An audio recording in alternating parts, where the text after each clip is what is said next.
Very good morning, students. Welcome to Gyanvanshi Vidyapit Mawa online digital platform. As you know, I am a science teacher Vatsal Trivedi. So अभी हमने unit number 1 जो biology का है जिसके अंदर हमने respiration के बारे में पढ़ा है. तो आज ये पूरा का पूरा यूनिट आज हमारा यहाँ कंप्लीट हो रहा है. तो आज हम पूरा यूनिट के अंदर जो कुछ भी हमने पहले से लेकर लास्ट तक जो कुछ भी हमने देखा उसका हम रिवीजन करेंगे. So before the today's session revision let's take last period का जो हमने डिस्कशन किया था उसके बारे में एक छोटा सा रिवीजन कर लेते हैं. तो लेट्स स्टार्ट इट.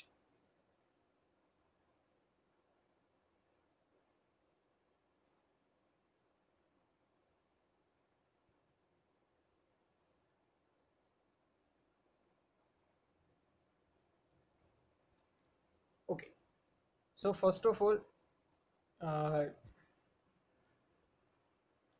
हम बात करेंगे कि एनसीईआरटी एक्सरसाइज के अंदर जो हमारा 6th क्वेश्चन है, question number 6 page number 118, match the items in column number 1 with the column number 2. Okay, so उसके अंदर हम देखने वाले हैं कि जहाँ पे आपको दो कॉलम दी है उसको आपको मैच द फॉलोइंग करना है. सो मैच करना है सही जिसके जिसके सामने जो आएगा. तो first is a yeast. Yeast क्या करेगी, अल्कोहल प्रोड्यूस कर रही है. यीस्ट के साथ जब रेस्पिरेशन होगा तो उसके दौरान अल्कोहल प्रोड्यूस होगा. Then diaphragm. Diaphragm produce the chest cavity. तो वहाँ पे आंसर आएगा chest cavity.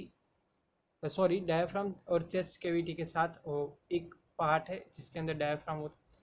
Then skin. Skin होगी अर्थवॉर्म, क्योंकि अर्थवॉर्म स्किन की मदद से रेस्पिरेशन करेंगे. लीव्स यानी कि स्टोमेटा गैसियस एक्सचेंज के लिए यूज होता हुआ प्लांट्स का पार्ट है जिसको हम बोलेंगे स्टोमेटा. देन फिशेस, वो गिल्स का यूज कर रही है तो वहां पे आएगा second one gills. And frogs के अंदर उसके एग्जिट सामने वाला होगा लंग्स एंड स्किन जिसकी मदद से वो रेस्पिरेशन कर पाते हैं. So first, second, third, fourth, fifth ऐसे करते करते सभी के सामने जो सही आंसर है वो हमने यहाँ पे सॉल्व किए. नाउ नेक्स्ट, मेक ट्रू और false with reason. During the heavy exercise, the breathing rate of a person is slows down. No, it is a totally wrong question. तो यहाँ पे आएगा false. During the heavy exercise, the breathing rate of the person is increased. Then second one is plants carry out photosynthesis only during the day and respirations only during the night. So plants जब photosynthesis के दौरान respiration करेंगे तो तब क्या होगा, तो plant carry out the photosynthesis only during the day but respirations is occurs only throughout the day. Okay, तो यह sentence सही है पर जो actual sentence है वो गलत होगा. Then third one is a frogs breathe through their skin as well as their lungs. Yes, totally सही आंसर है, सही क्वेश्चन, सही स्टेटमेंट है. तो यहाँ पे आएगा true. Then next one, the fishes have lungs for a respiration. नहीं, फिश के पास लंग्स नहीं भैया, गिल होती है. तो गिल्स करेक्ट आएगा. तो ये स्टेटमेंट कैसा आएगा, रॉन्ग यानी कि false. The size of the chest cavity increase during the inhalation. Yes, जब हम सांस अंदर लेते हो तो चेस्ट कैविटी की साइज इंक्रीज हो जाती है. तो ये आंसर आएगा सही. तो आंसर इज राइट, सही, true. Now open your practice supplementary book and practice question number 16.4 on your supplementary book, page number 27, SB 27. Okay, so the question 16.4 is that जो हमने लास्ट लेक्चर के अंदर नहीं किया था वो हम आज कर रहे हैं. सो यहाँ पे आपको लिखना है कि जो ब्लैंक है वो वहाँ पे क्या होगा. How do organisms breathe in animals और इन प्लांट्स. ऑर्गेनिजम्स किस तरह से ब्रीथिंग करते हैं. सो एनिमल्स के अंदर अर्थवॉर्म है वो स्किन की मदद से, कॉकरोचेस है स्पिरेकल्स और ट्रेकिया की मदद से, फिशेस गिल्स की मदद से और ह्यूमंस नोस्ट्रिल्स की मदद से रेस्पिरेशन करते हैं यानी कि ब्रीदिंग करते हैं. और इन प्लांट्स के अंदर स्टोमेटा जो गैसियस एक्सचेंज के लिए यूज होता है तो स्टोमेटा का नाम आएगा. देन सेकेंड साइड यहाँ पे हम लोग देख लेते हैं passage of air humans. Inhalation के दौरान नॉस्ट्रिल्स के अंदर से एयर जाएगी, दिन वहाँ से विंड पाइप और वहाँ से lungs. But during the acceleration lungs में से जो CO2 होगा वो विंड पाइप टू नॉस्ट्रिल्स और CO2 बाहर एक्सेल हो जाएगा. तो ये यहाँ पे नॉस्ट्रिल्स, विंड पाइप और लंग्स का नाम आ जाएगा. तो ये आप सब अपनी सप्लीमेंट्री बुक के अंदर कंप्लीट करना है. एज वेल एज सभी क्वेश्चन आंसर जो ये वीडियो के अंदर हम लोग सॉल्व करने वाले हैं, सभी क्वेश्चन आंसर आप सभी को डेफिनेटली 110% मेमोरी आपको मेमोराइज करना है, लर्न करना है और आपको लिख कर अपने टीचर को एज अ होमवर्क सेंड करना होगा। एज यू नो आज हम ले रहे पूरा यूनिट जो हमने कंप्लीट किया है उसका हम पहले से लेकर एंड तक जो कुछ भी हमने सीखा है समझा है और फिर से एक बार उसका टोटली रिवीजन का ये वीडियो है, तो आप ध्यान से देख लेना। अगर किसी को कोई वीडियो छूट गया तो ये वीडियो आपके लिए बहुत ही इंपॉर्टेंट रहेगा। First of all, modes of nutritions, हमने किस तरह से न्यूट्रिशंस करते हैं। सो न्यूट्रिशंस के बेसिकली टू टाइप्स होते हैं, ऑटोट्रॉफिक मोड्स ऑफ न्यूट्रिशंस और heterotrophic modes of nutritions. Autotrophic means जो जो एनिमल ऑटोट्रॉफिक न्यूट्रिशंस यानी कि सेल्फ अपना फूड बनाते हैं, किसी पर डिपेंडेंट नहीं है, जिसको हम बोलेंगे ऑटोट्रॉफिक न्यूट्रिशंस वो कर रहे हैं। और जो एनिमल और जो लिविंग ऑर्गेनिजम्स सेल्फ डिपेंडेंट हो गए, अपने पर डिपेंड हो गए, अपने आप उसके फूड बना लेंगे, तो उसको हम बोलेंगे ऑटोट्रॉप्स। यानी कि जो animals autotrophic modes of nutrition कर रहे हैं वो पर्टिकुलर एनिमल्स और ऑर्गेनिजम्स है, जिसको हम क्या बोलेंगे autotrophs. But heterotrophic modes of nutrition यानी कि किसी पर डिपेंडेड, फॉर एन एग्जाम्पल हम लोग फूड लेने के लिए प्लांट्स पर डिपेंडेड है, एनिमल्स पर डिपेंडेड है। So that's why we are heterotrophs, यानी कि हम लोग हेट्रोट्रॉफिक मोड ऑफ न्यूट्रिशन हमारे अंदर हो रहा है, तो दैट्स वाई हम क्या कहलाएंगे heterotrophs. So basically two type, autotrophs and heterotrophs. अभी हम हेट्रोट्रॉप्स के बारे में बात करेंगे। हेट्रोट्रॉप्स के अंदर प्लांट्स के और different heterotrophic modes of nutrition के साथ अलग अलग 4 डिवीजन पेटा डिवीजन हो रहा है, जिसके बारे में parasitic plants, insectivorous plants, saprotrophs and symbiotic plants जो हमने देखे हैं। पेरिस्टिक्स, सो पेरिस्टाइज प्लांट्स है, वो क्या होता है, the plants that derive the host of their nutritions and they derive the nutritions from the host called parasites. Example cuscuta and mistletoe mistletoe. So cuscuta है और मिस्टेल्टोई है, वो क्या करती है, एक होस्ट प्लांट के इर्द गिर्द घूम जाती है जो हमने देखा था, और जो होस्ट प्लांट है उसके न्यूट्रिशंस एब्जॉर्ब करती है। सो ये होस्ट प्लांट के लिए अच्छी बात नहीं होती है, उसको हार्मफुल होगा, बट वहाँ से होस्ट प्लांट के ऊपर वो चढ़ जाती है, वहाँ पे वो ग्रो होती है और वहाँ से ही वो होस्ट प्लांट का न्यूट्रिशंस और मटेरियल जो है वो वहाँ पे एब्सॉर्ब होता है। सो ये parasites plants. Then saprotrophic plants, saprotrophic plants obtain the nutritions from dead और decaying plants and animals. So ये क्या करेगी, जो डेड एनिमल्स है, प्लांट्स है, और जो डिकेइंग प्लांट्स और एनिमल्स है वहाँ से वो अपना ग्रोथ करेगी, वहाँ से वो न्यूट्रिशंस ले करेगी। तो ऐसे जो कुछ भी प्लांट्स है उसको हम बोलेंगे saprotrophic plants. Next one is symbiotic organisms. Symbiotic organisms live in association with another organism, share food and other resources. Both organisms gain from the association. This relationship called symbiotic. And example, the ox keeper and buffalo. यानी कि जो aux keeper है ये symbiotic organisms है, वो buffalo के पर जो कुछ भी छोटे छोटे जीव रहते हैं उसको वो वहाँ से ले लेंगे और उसमें से वो अपना न्यूट्रिशंस और ग्रोथ करेंगे। तो इस तरह से जो कुछ भी एनिमल्स और ऑर्गेनिजम्स हमको मिलते हैं उसको हम क्या बोलेंगे, सिम्बायोटिक ऑर्गेनिजम्स, जो हमने अभी देख रही है। देन हमने बात की थी न्यूट्रिशंस इन ह्यूमन बींग्स, यानी कि हमारे अंदर, इंसानों के अंदर किस तरह से न्यूट्रिशंस होता है। ये पूरी सिस्टम है जिसको हम बोलेंगे डाइजेस्टिव सिस्टम। ओके, तो उसके अंदर इजेशन होता है, यानी कि फूड अंदर डालते हैं, देन उसका डाइजेशन होगा, उसमें से स्टार्च है, प्रोटीन है और वाटर है भी, उसके डाइजेशन होगा, देन एब्जॉर्प्शन होगा, देन एसिमिलेशन और इजेशन। इजेशन यानी कि फूड बाहर निकलना, रिमूव होना, ये पूरी 1 to 5 तक की 5 स्टेप्स है जो हमारे पूरी न्यूट्रिशन सिस्टम को चलाता है, जिसको हम बोलते हैं digestive system.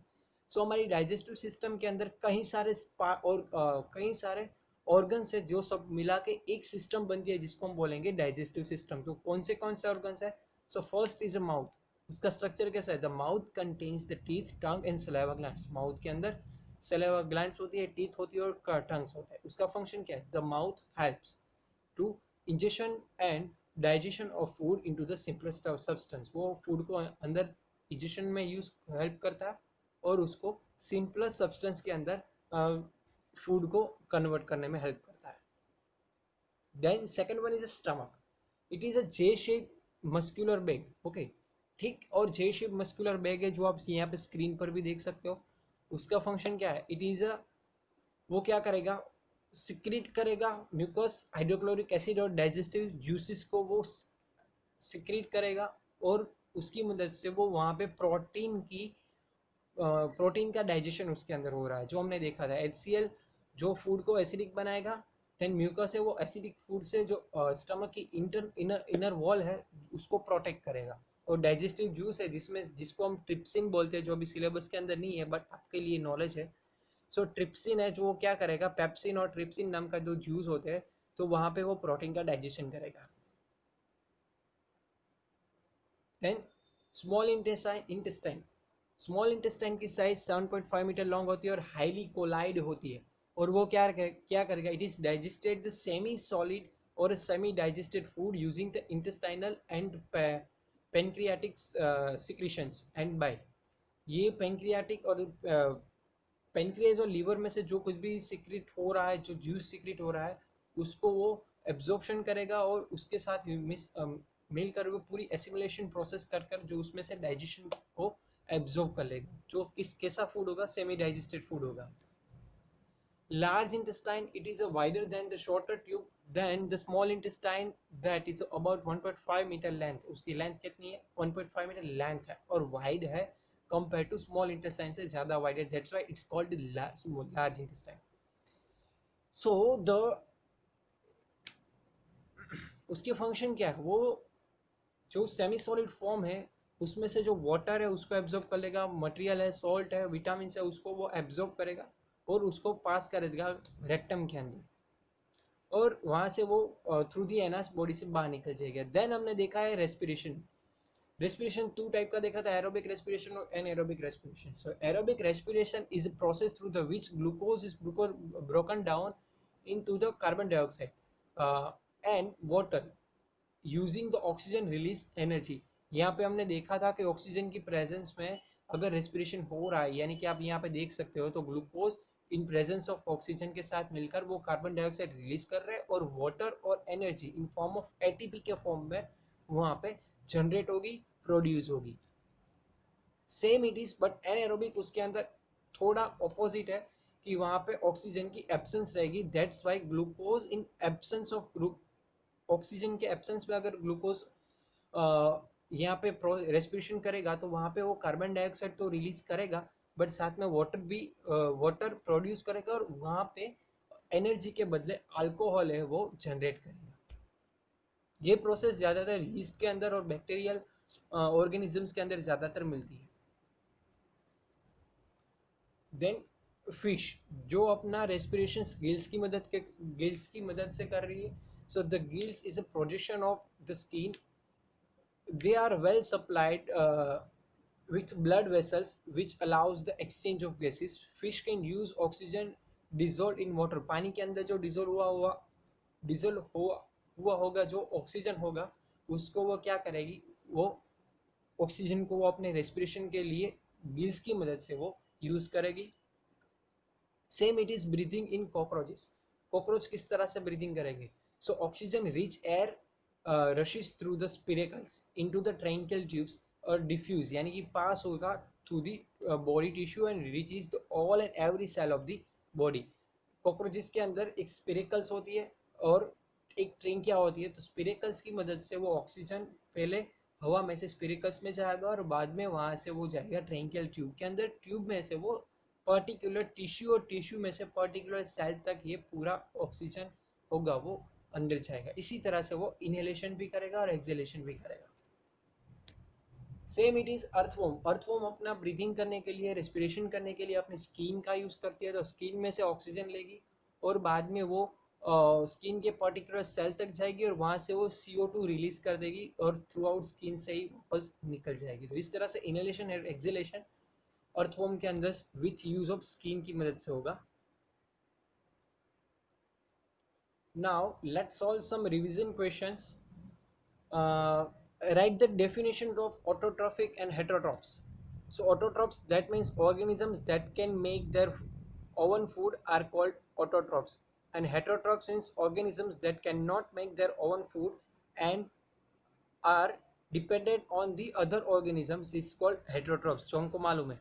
Second is write the difference between digestion and digestion, aerobic and anaerobic respirations, or parasitic and saprotrophs. So digestion is the process of taking in eating the food, and the digestion is the process of breaking down complex nutrients present in food we eat into the simpler ones for the body use. ये सब कुछ हमने देख लिया है. Then write the difference between the following: aerobic and anaerobic. Aerobic means take place in presence of oxygen, or anaerobic means take place in absence of oxygen. Then second one is produce carbon dioxide, water and energy. Then produce carbon dioxide, water and alcohol, जो यहाँ पे second question के अंदर आएगा. Parasites and saprotrophs. So parasites are organisms that derive the some or all of its nutrition from the other host plant. वो host plant से ऊपर से लेगा और they harm all the host plants. वो host plants के लिए harmful होगा.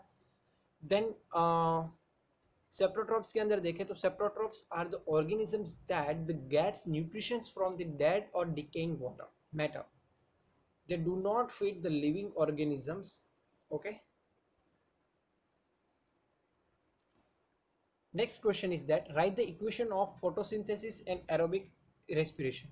So photosynthesis के अंदर carbon dioxide plus water in presence of sunlight and chlorophyll carbon dioxide release करेगा और ऑक्सीजन भी कार्बोहाइड्रेट्स यानी कि कार्बोहाइड्रेट्स बनाएगा और ऑक्सीजन रिलीज करेगा. But in anaerobic respiration glucose in absence of oxygen नहीं होगा तो वहाँ पे वो कार्बन डाइऑक्साइड रिलीज करेगा और वाटर और अल्कोहल यहाँ पे जनरेट हो रहा है यानी कि प्रोड्यूस हो रहा है. What is the relationship between breathing and respiration? दोनों के बीच में रिलेशनशिप क्या है? So breathing supplies the oxygen which is required for the cells to perform the process of respiration.